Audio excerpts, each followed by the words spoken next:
Yes, sir. Mr. Gibbs, a few questions about the terror threat in Europe to start with. First of all, does the White House, your administration, have any reason to believe that that threat applies to the United States? Ben, just let me talk largely for a second. Obviously, the alert that was issued by the State Department is based on information about potential threats in Europe. We want travelers to be alert and aware. The particular threat information, as I said, deals with Europe and isn't related to the United States.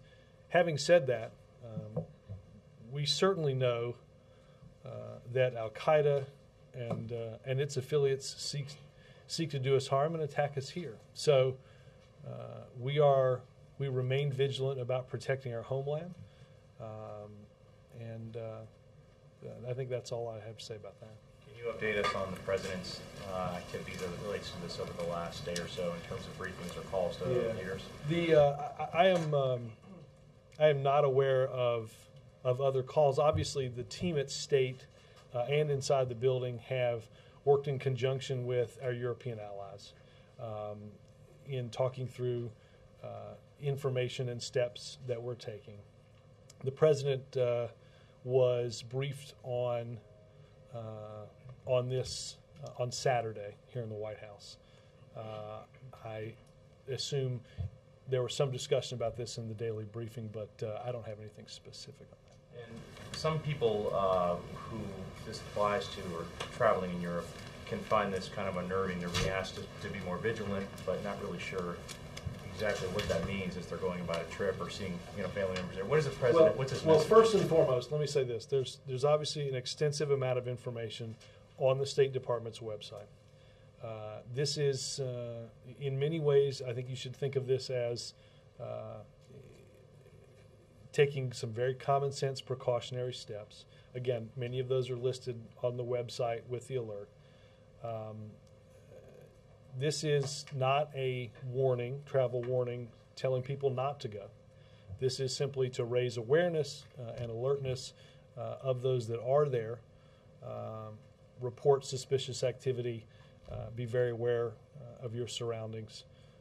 That stuff is listed on the website, and I think those are many precautions that are good to bear in mind as you continue to travel in Europe. And finally, are you aware if the administration has received any pushback from European allies about this alert from the State Department, particularly as it could affect tourism there? Again, Ben, none that I'm aware of. We have worked in conjunction with our close European allies on this. As you know, the British took a similar, or issued a similar alert for its citizens traveling in parts of Europe. So we have, for many days, been working deeply in conjunction with those in Europe. Yes, ma'am.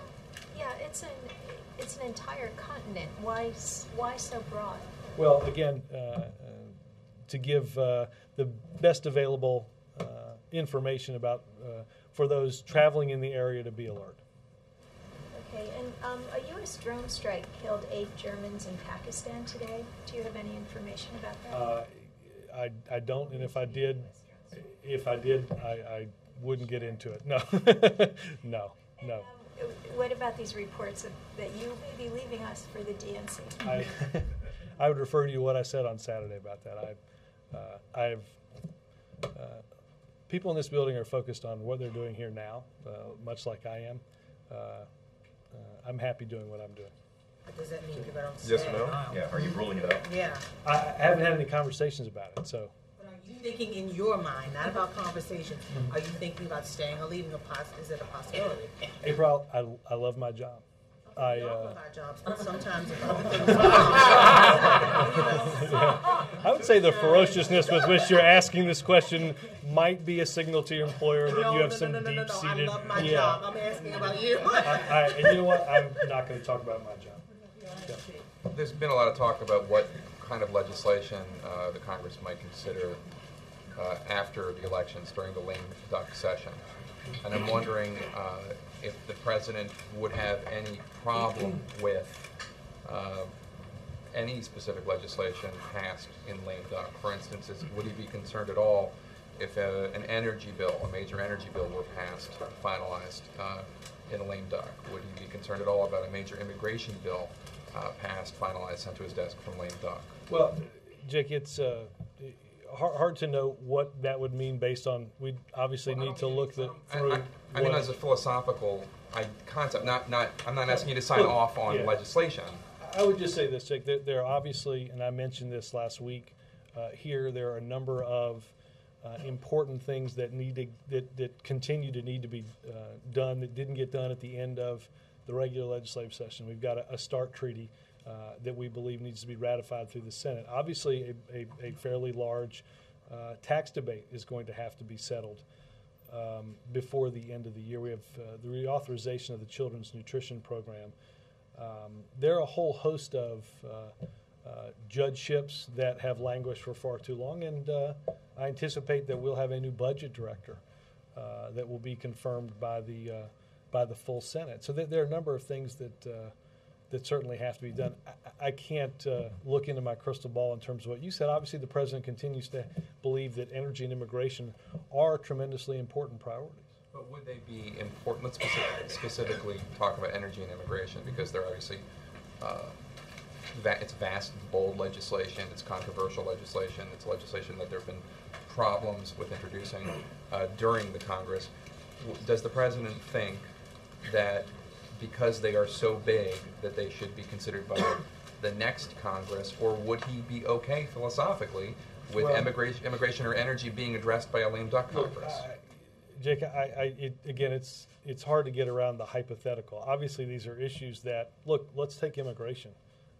I think the president has been very clear that, and the courts in many ways upheld that we can't have a patchwork of immigration laws for every state in the country or every border state in the country. That just doesn't make a lot of sense.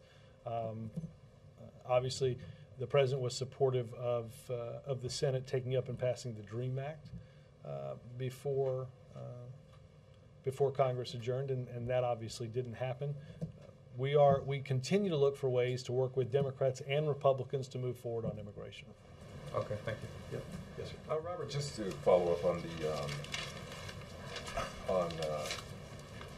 the threat, can it be described as a new threat or a series of patterns that are leading, authorities Dan, to for a believe lot of that reasons, I don't want to get into the nature of our intelligence. Obviously, we are concerned enough to alert those that are in Europe to be alert to their surroundings.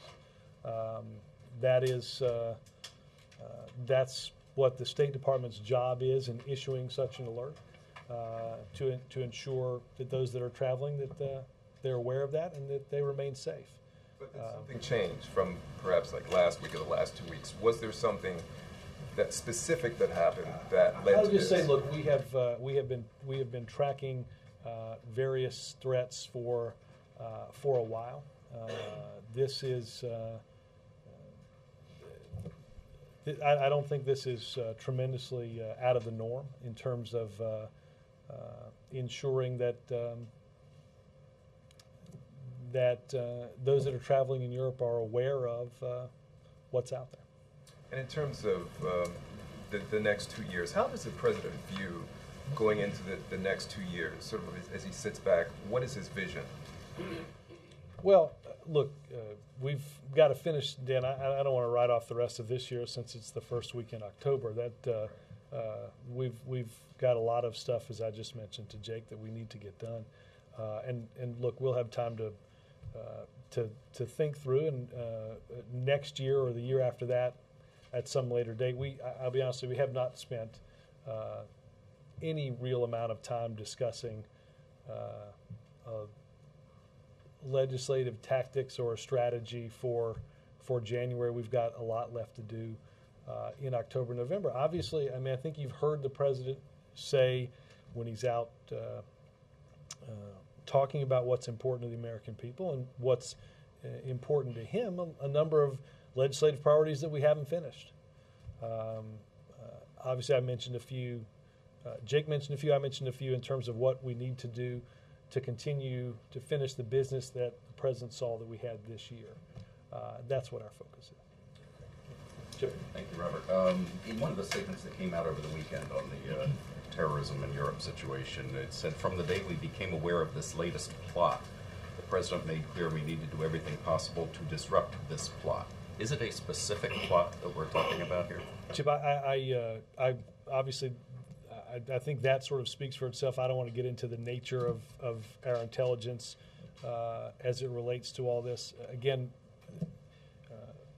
as I said a minute ago, we have been tracking streams and threats for quite some time. The President has meets frequently with his counterterrorism team, both in the Situation Room and in the Oval Office.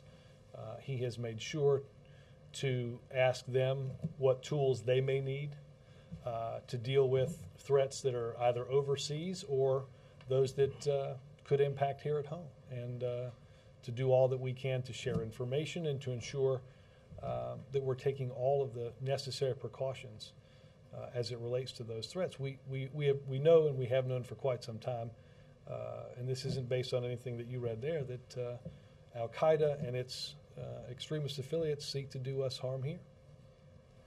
You mentioned earlier that the State Department and his team here he's dealing with them. Is he also dealing with heads of intelligence agencies and speaking with them directly? I think that as it relates to that, my sense is that that's happening at CIA and with John Brennan. They're interacting with many of those. Obviously, the NSC writ large is dealing with their counterparts all over the world. On politics, if you could put your DNC hat on for just a moment. Was that the first you had heard of it in any way whatsoever? I have not had any discussions with anybody here about it. Here, discussions with anybody outside the I don't know how, I said on Saturday I have not been involved in any conversations. I went here, there. No, I was in Alabama. I haven't talked to anybody there about it. I haven't talked to anybody in Virginia about it. No. Ethan, let me tell you, I'm sure for Ethan, DNC does not stand for what it stands for with you. So no, I am not involved in it. Okay, well, getting past that, do you share the assessment? Do you You're share? trying to get into another question. Do you share, and does the President? What does the President stand for with Ethan? No. Where did Mike get that from? Daddy, not. Yeah, true. Do you share the assessment of some Democrats in the last few days that things are tightening, that things are not looking as bad for Democrats in the election? Well, look, I think you have seen over the course of several weeks, you see a tightening in the public polling if you look at the generic ballot. You see a tightening in the so-called enthusiasm gap, those on Democratic and Republican sides that talk to pollsters and say that they are certain to vote in the next election. I think you have seen a tightening in that. I think part of that is a broader swath of the electorate now focusing more broadly, quite honestly, on the upcoming elections. I think there have been a whole host of things that have helped that. I think the President has made the case effectively about why people need to be involved and what's at stake. And I think I think those trends will continue up until Election Day. Do you still believe the Democrats could lose the House? I still believe that Democrats will control the House after Election Day in 2010. The Senate? Is it in jeopardy? I think we'll control both after election. No doubts. No. Following on that, it still sounds like obviously the margins will be different probably after the election. I'm not making a prediction one way or the other. Is there thoughts internally about how this may affect the legislative approach on the Hill? About conventional wisdom is kind of the first 2 years for big things, and perhaps you'll go for singles as opposed to home runs from this point forward? Look, I'll say this unrelated to the question. Obviously, we have a couple of things that are important to what we did in the past 2 years that will be important going forward. And that is implementing both health care reform and Wall Street reform. Obviously, as you mentioned, pretty robust legislative packages that have to be many facets that have to be implemented. We have not spent any appreciable period of time, though, here worrying about or thinking about legislative tactics and strategy for next January. We just haven't. So it's too early to say whether he will follow President Clinton's approach, perhaps, and go towards the center. Yeah, I mean, there just hasn't. We've got what is it, 4 weeks from tomorrow until Election Day, and in terms of the political calendar, that's what the focus is on, not several months from now. Will Pete Rouse mean perhaps a different relationship with the Hill compared to with Rahm being the Chief of Staff? Well, I mean, look, we discussed, I think, they're fairly obvious stylistic differences. Look, Pete has been very involved in dealing with the Hill in his role as a senior advisor. Obviously, Pete's got relationships on Capitol Hill that go back certainly longer than the president's been here, and from in different legislative battles, those relationships, he's used his knowledge of and relationships with different senators to talk to them about issues. So I think in many ways, Pete was very involved in strategy relating to Capitol Hill, and obviously as Chief of Staff will have an even larger role in that. I think. I got 3 questions, 2 on politics, 1 on the terror alert. Just to get a sense of what you expect people to do with the information about the travel alert, what would you, if you had a conversation with your close relative or family or sibling or friend, what would you tell them if they're going to Paris or Rome or Berlin? How should they act differently? What plans should they change or avoid? Well, I would say again, and I will mention, if you go to travel.state.gov, there's a list of things that are important. Obviously, in terms of being aware of your surroundings, understanding how to move throughout those surroundings, where to go in the event of an emergency, how to act, and in terms of traveling alone, traveling at night, things that are important to be aware of. Again, suspicious activity, who to go to, what to tell them, and what to be on the lookout for. All of those, I think, are. I mean, look, that's a very cursory top line of, I think, what people should be thinking about when they, if they're traveling, and what they need to be cognizant of. So you wouldn't tell people close to you to be worried or overly concerned? No, again, we would not. Let me take this from a governmental perspective. We would not be advising administration officials to do something differently than we would be advising the American people. And the example I would use is, General Jones is in Europe today. So the information that came out Sunday was an alert to, again, just to do that, to make people aware of and alert to that information, not to dissuade them from travel there in the beginning. And then after the midterms, in terms of the legislative agenda, how concerned are you? There's been a lot of talk among Republicans about wanting to defund or stand in the way, block implementation, which you just brought up, of things like the health care bill. How concerned is the White House about those efforts and how successful they could be if the dynamics change? Obviously, some of that would depend on what the numbers end up being. Again, as related to earlier questions, I think we'll wake up the day after still with majorities in both the House and the Senate.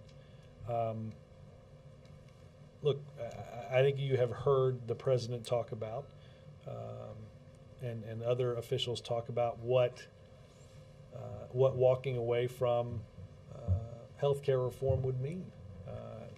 What's gone into effect allows people that are sick not to be discriminated against. It allows for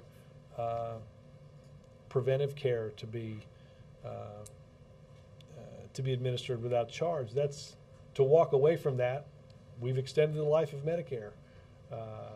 We've made some tough decisions in healthcare that impact the deficit and debt in a positive way. And walking away from that will have real-world implications that those opponents would have to need to tell the American people what that would mean for real Americans. Walking away from why on earth you'd go back to, and I know that Senator Cornyn and others have talked about this as recently as just last week, going back to the rules that we had in place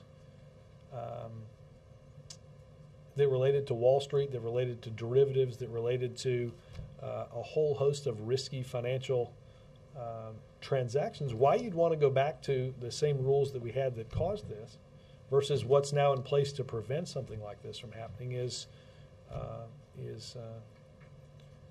I think a discussion that some Republicans are having with donors, but not necessarily with voters. And final question: do you think you do a good job as head of the DNC?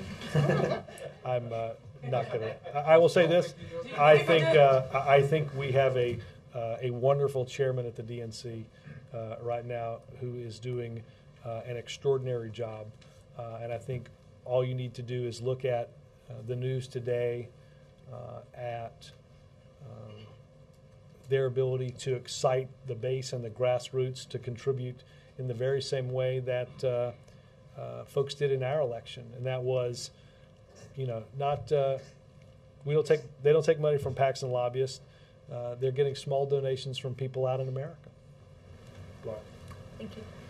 You've said, and others at the White House have said, that many times that you reached out your hand to Republicans, tried to work with them, and they just decided they wanted to be obstructionists and block. Well, I didn't say that. Mitch McConnell said that. I mean, Mitch McConnell said in the New York Times that their strategy was to oppose everything. So I don't.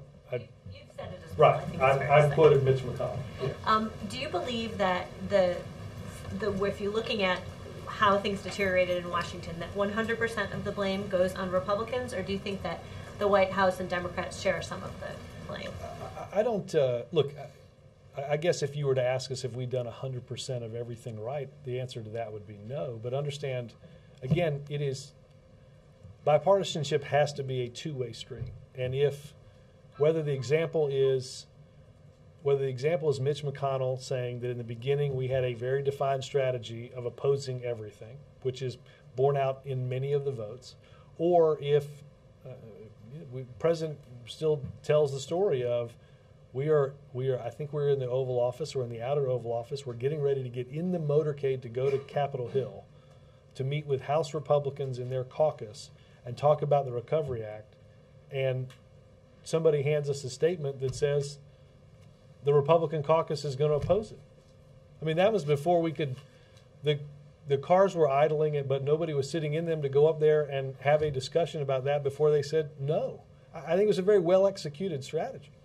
So you are, just to be clear, the White House does share some of the blame, or it doesn't? Again, I'm not going to tell you that we've done 100% of everything right, but if the leader of the House Republicans opposes an economic recovery act before the president even gets a chance to go up there and talk to the members of his caucus, minutes before he's supposed to arrive, or the leader of the Senate Republican says, we're going to say no to everything, I got to tell you, it's hard to get bipartisanship. It's just, it's hard when the leaders of both the House and the Senate and the Republican Party say no.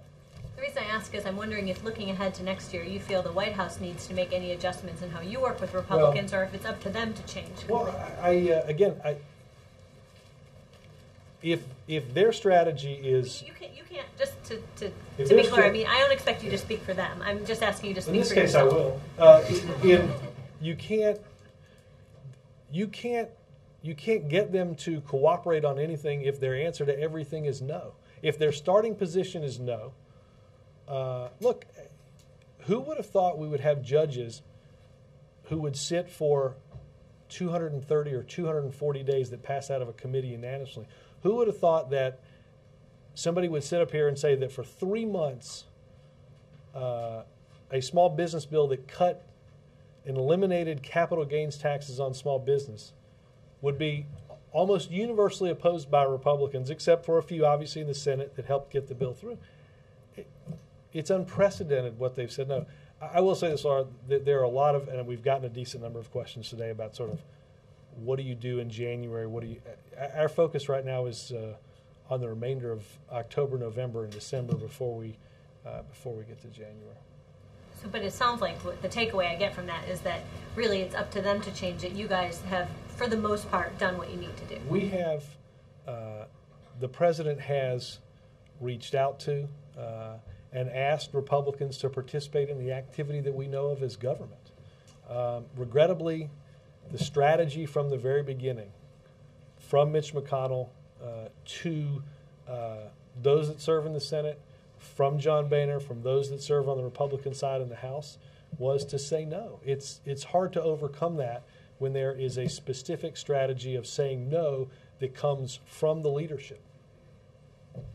Yes, sir. I've got two questions about fuel and fuel shipments in two different places. What, if anything, is the administration doing to get fuel and other supplies across the border from Pakistan to Afghanistan?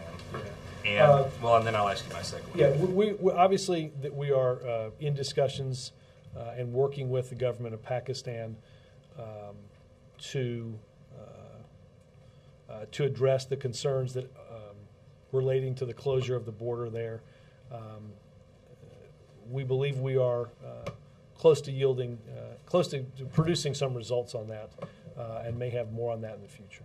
At what level are those discussions? I believe they're happening right now at the Department of State. With their diplomats. Mm-hmm. And then the other fuel question, Robert, is what, if anything, is the administration doing to stop the flow of fuel trucks specifically, going from Iraq into Iran? I don't have any guidance on that, but let me try to find something from NSC right after this. First one you said in the future. How far in the future? Could it be today? Again, we're working government to government. Obviously, we have expressed our condolences for what happened several days ago in Pakistan with ISAF and their forces, and we're working through the border closing right now. Are you aware of the shipments from Iraq into Iran? Let me get some information on all that up to you. Yep. Might the new political climate after the election present an opportunity for the administration to renew efforts reaching out to the business community to try and find places of agreement on the legislative issues you mentioned, like climate change or immigration? Well, look, I think we're continually looking for opportunities to work with business. Not, I think today's event in focusing on the working a public-private partnership with business on addressing the skills challenge. Certainly, that's one. I think there are a whole host of things. Certainly, energy, immigration, and many others present opportunities to work with Democrats, Republicans, business, labor, across the political spectrum to get some of that stuff done. Is it important for the administration to appear to be pro-business? Look, I think it is, obviously the president is very focused on being pro-American business overseas, increasing our exports. I will say this, the steps that have been taken to secure the financial, to secure financial stability, to secure and strengthen the recovery, to ensure that auto companies don't go bankrupt and out of business, I think is very pro-business. I think had the economic situation been allowed to get worse, I don't think it's likely that business would have seen a recovery without consumer demand. Does being pro-business include being pro-Wall Street? Again, we want to make sure that what's good for Wall Street is good for Main Street. We have to ensure that there are rules and responsibilities for everyone, not a new set of rules or just one set of rules for Wall Street. That was the common sense sort of axiom behind Wall Street reform, was we had to have a set of rules that worked for everybody. We had to have a set of rules that ensured that those on Wall Street had responsibility for their actions, and that we didn't unnecessarily weigh heavy risk-taking ahead of everything else. Well, can you give us a sense of what the next 4 weeks is going to look like in terms of the president campaigning? It seems like you suggested that you feel like Obama has been an effective messenger. Do you feel like there's certain venues? I don't have a block in front of me in terms of his schedule. Obviously, this week there's a DNC event, I believe. I'm doing this from memory. So I think he travels to New Jersey on Wednesday, to PG County and Illinois on Thursday, and then I think on Sunday is in Philadelphia. I don't have the whole block in front of me, but obviously I think the president's going to be out there making the case and discussing what he thinks is at stake in this election. Do you have a sense of whether or not rallies are effective in a way that, say, backyard barbecues aren't, or is there going to be a similar mix? Well, look, I think the president will continue to do a mix of different events. I think, I think the anecdotal information that we've gotten in Wisconsin around the Madison event has been quite positive. Kristen? Robert, you said earlier that there wasn't that there's a difference in sensibility, or I think you said style between Pete Rouse and Rahm Emanuel. But I wonder, in a broader sense, if you can talk about the personnel changes that are being contemplated and we already know about in the White House staff. Is the president looking to change direction at all, tweak things in a particular way, or is the guiding principle more to continue the course? Well, look, I think first and foremost, as I talked about last week, prior to any change in personnel in the Chief of Staff's office, Pete was undertaking, again, a very natural reorganization as we were ending the natural life expectancy of some staffers' work here. People were, not surprisingly, after 2 years, going to go back to teaching, going back to business or what have you. And so he was undertaking that project, and obviously some of those, the president is weighing through some of these decisions and some personnel changes based on people leaving. And obviously there's a lot, honestly, Christy, that goes into any of these picks. You've got to have people that work together, people that drive a policy process, people that come up with ideas. There are a whole host of different things, and some of it depends on who's already there around in the group that is where a job opening is impactful or is in that realm of those issue areas. For instance, looking for an NEC director that complements all of the other members of the economic team as well. So I don't know that there's just one thing that anybody's looking for. I think it's a whole host of different decisions, all of which go into those personnel changes. Just two questions. Robert, just two. I'm going to go through here. Yes, ma'am. Robert, 3 questions. Can you discuss now, since it's Monday, the rally that happened Saturday and its significance to the midterm elections as it relates to your base? Well, look, again, I think that I think that the president and folks that are working here, as well as folks in the Democratic base, are understand what's at stake 4 weeks from tomorrow. They understand the work that's been done and the work that's left to do. I think that look, our hopes of what we want to see out of this election are largely the same, and we'll continue to work with folks on the Democratic side of the aisle as well as folks that want to on the Republican side of the aisle to make progress on those issues. Now, on the terror alert in Europe, can you specifically talk about some things, any nuances about this hunt for Osama bin Laden as this new terror alert is? Again, I don't think it's my place to get into the nature of our intelligence, except to discuss what the alert does, what it means, and that the president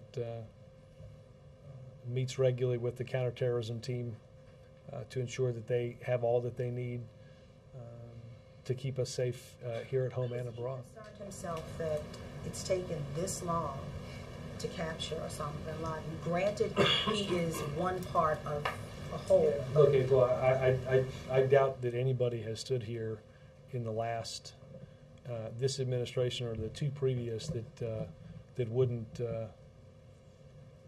like to have captured or killed Osama bin Laden by now. You can, I think that's certainly the case. We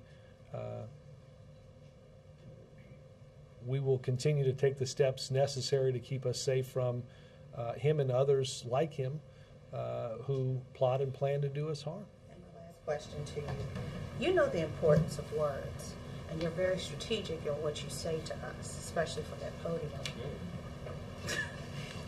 Yeah, I was going to say, I'm looking out, there's a fastball coming. No, it's not a fastball. I know. Well, brace yourself, okay? It's a curve. It's a curve. It is a hanging curve. All right, I'm digging in. Can you say for sure? Stop it.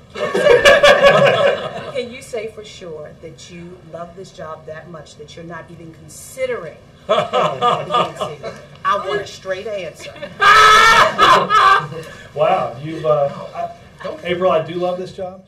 I haven't had any conversations about the future. I don't intend to have any conversations about the future in the next few weeks because I don't mean this I don't mean this to be sarcastic, but everybody that works here is focused on the thousands and thousands of things on their to-do list that they have to do every day. I promise you, I was here almost all of Saturday on what might well be considered one of the last pretty days of the year.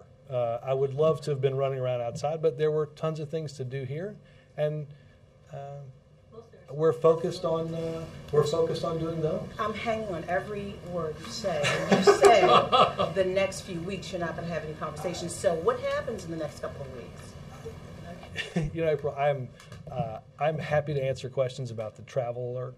I'm happy to answer questions about policy. You are the news. No. It was we got it Saturday. You are the news. You could be leaving it. You're the president's mouthpiece, and you could possibly. I'm not flattering him, but seriously. She's obviously not flattering me. Who in the world thought she was flattering? No. But you are the president's mouthpiece. I know. And then to leave here to go to run the DNC. I am going to try to be. I'm going to try to just give the information on a whole host of issues that I know are far more important than me. No flattery. No flattery. Yeah, I'm not coming over there to get flattery. I knew that too. Yes, ma'am. I've got two really important ones on Afghanistan and Pakistan. Does the administration still believe that the two governments are strong allies, or have they been co-opted by the Taliban and Al-Qaeda? And do you think the American... Are we talking about Afghanistan and Pakistan? Right. Obviously, we have strong and important partnerships with Afghanistan and a strong, in Pakistan, a strong ally in common pursuits to address extremism and the threat that it poses. And we would not be in Afghanistan were it not in their interest and our interest for us to be there, to ensure that what the Taliban once held and controlled, they don't ever control again, because we understand what that means for us. The unencumbered ability to plan and execute attacks against our country. In Pakistan, we have seen over the course of the past several years a renewed effort by the Pakistanis to address the threat that not just impacts us, but impacts their existence as well. Now, in many ways, the upcoming elections are a referendum on the way the war is being conducted. Are you comfortable that the majority of the American people both support the sacrifice sacrifices made for Pakistan and Afghanistan? I think that I think that the American people understand very much what's at stake and what the important mission that we have over there. Obviously, there are political viewpoints that vary across the spectrum. The president, though, understands what we must do in addressing the threat to those countries and to us, and that's why he made the decision to send more troops to Afghanistan. That's why we have increased our cooperation with the Pakistanis in order to make progress against those that seek to do us both harm. Yes, ma'am.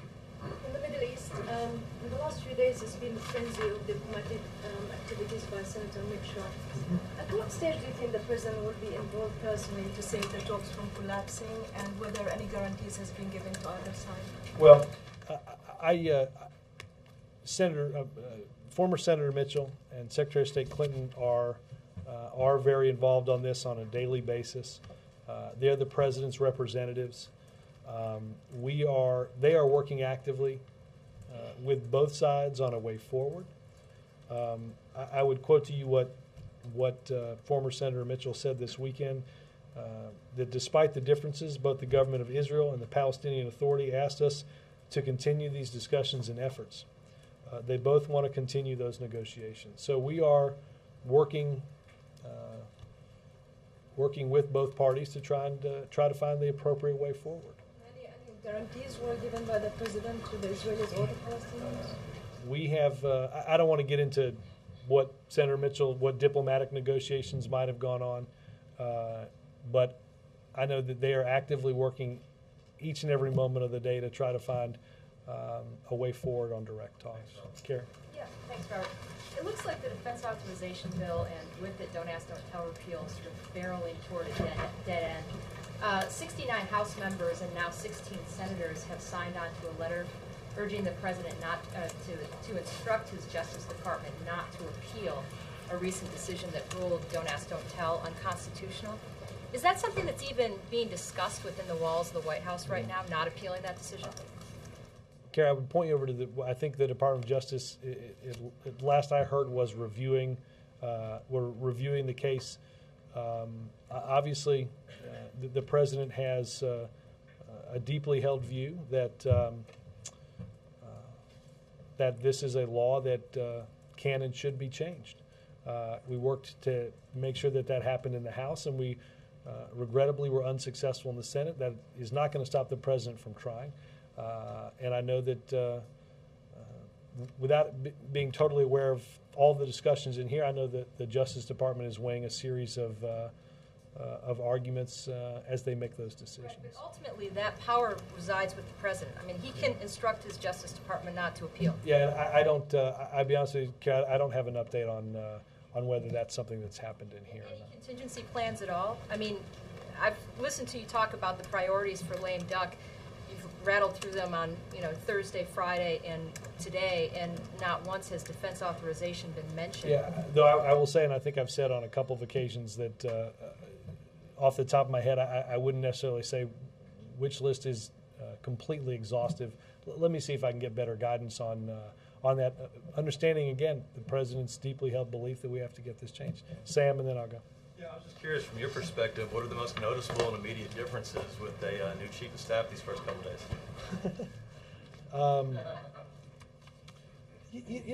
I mean, I thought it would feel or look a lot different. I don't know why I thought that. It didn't, honestly. We met. It's the same.